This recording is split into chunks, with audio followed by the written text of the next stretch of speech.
அறிந்தால் நீ உன்னை அறிந்தால் உலகத்தில் போராடலாம். உயர்ந்தாலும் தாழ்ந்தாலும் தலை வணங்காமல் நீ வாழலாம்.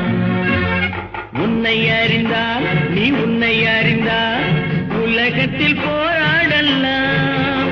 உயர்ந்தாலும் தாழ்ந்தாலும் தலை வணங்காமல் நீ வாழலாம்.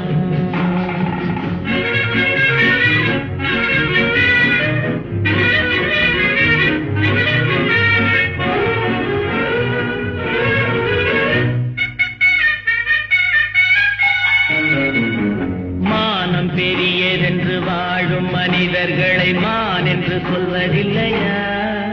தன்னை தானும் அறிந்து கொண்டு ஊருக்கும் சொல்பவர்கள் தலைவர்கள்